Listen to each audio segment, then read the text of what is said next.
Imagine having a life where you've made every mistake possible, everything's failed in your life, you're at a place where you're just hopeless. And at that point, someone comes and offers to exchange your life for something else. They offer to take away your debt, your record, your failures, and give you their perfect life instead, permanently. They're not going to help you, not going to fix you, they're there to replace you. This is the story of Ethan and Daniel. Ethan was a mess. He was drowning in debt, he had legal troubles, he had a reputation he just couldn't escape. Every job application he put out would fail, he couldn't find a job, he couldn't find anything, his relationships are all strained. His whole identity was wrapped up in failure, and he really had no way out. One day, Ethan received an envelope in the mail. He opened it up, and there's a strange legal notice. It just said, "A man named Daniel has requested a full identity transfer with you." Well, Ethan's like, well, this seems like a scam. He didn't understand what it was, but he went ahead with what it said in the contract, and he met Daniel. Now, when he met Daniel, he realized that Daniel was everything that Ethan wasn't. He was respected, he was wealthy, he had a clean record, he was a deeply admired person. And then there was a real shocking part. Daniel wasn't offering to help Ethan, he's offering to exchange lives completely.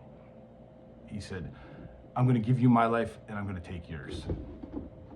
Now, the terms of this contract that Daniel was offering were absolute and irreversible. Ethan's identity, his crimes, his debt, his record, they legally become Daniel's. Daniel's identity, his status, his resources, his whole reputation became Ethan's. All the records are permanently changed. Ethan's old identity is going to be declared legally dead. So Ethan hesitates. This feels a little extreme. He said, why wouldn't you just help me? Daniel said, well, if I help you, you'll still be you. You'll still be stuck. The only way to free you is for you to become me and for me to take your place. So Ethan agrees. The moment the transfer is complete, his old name is immediately erased from every system. His past no longer is counted against him. His debt is gone. He now lives under Daniel's name. It has Daniel's access and Daniel's authority. The agreement is final. The old identity isn't improved. It's declared legally dead. And then there's one more twist in the contract. Daniel didn't just take Ethan's life from him and disappear. Instead, he moves in with Ethan. He says, not as a guest, but as the one who now directs and empowers everything in Ethan's life. So Ethan begins this new life, and he thinks this sounds pretty great, but something strange happens. Even after this exchange, Ethan keeps living like his old self.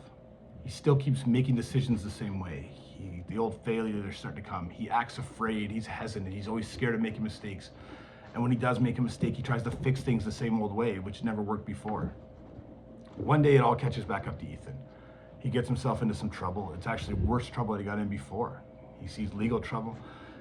And now he's backed into a corner expecting all the weight of this old life to just immediately come crashing back down on him. He's going to expect all the same consequences. The debt's coming back, the record. But they don't, because legally, the old Ethan doesn't exist anymore. All those old things can't just come back and haunt him. And finally, Daniel looks at him and says, why are you still living like someone who died? That's the moment where everything clicked into place for Ethan. He realized he's not trying to become something new. His old life is gone. He doesn't need to make it new. This is a new life on its own. It's not something he has to figure out alone either. Daniel's right there living this life with him and through him. He said, the one who gave him this life is going to live it with him. So over time, and sometimes maybe it was a long period of time, Ethan stops striving to act like Daniel and starts trusting Daniel to live through him. And that's when everything changed. Ethan's breakthrough didn't come from trying harder, but from trusting the one who now lives in him and through him. That's a little story that I kind of cooked up.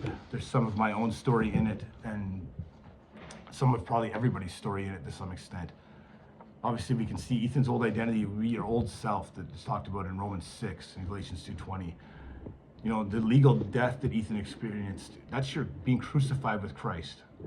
This identity transfer, this union with Christ he now has.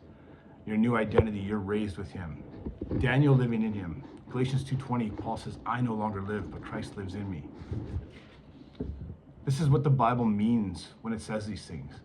Galatians 2:20 from the Amplified Classic Version says, I have been crucified with Christ. In him I have shared his crucifixion. It is no longer I who live, but Christ, the Messiah, lives in me. And the life I now live in the body, I live by faith Live by faith in, by adherence to, and reliance on, and complete trust in the Son of God, who loved me and gave himself up for me. Man, the Amplified is great for studying, but it is hard to read sometimes. There's a lot of words in it, but I love the depth of the message in Galatians 2:20 from that. Other scriptures, we were buried with him through baptism into death, in order that just as Christ was raised from the dead, we too might walk in newness of life. Romans 6:4. For you died, and your life is now hidden with Christ in God. Colossians 3:3. And if Christ is in you, the Spirit now gives you life. Romans 8:10. Christianity isn't ever meant to be some sort of self-improvement program. Your old life isn't just going to get better when you put Jesus in it. It's going to die. You were buried with him, and now you've been raised with him. Christ is not just helping you live your life. He's not there to be your helper. He's there to be your life. Christ is your life now. So the question I'm going to leave you with this week is, are you still trying to live your old life, or are you trusting in his?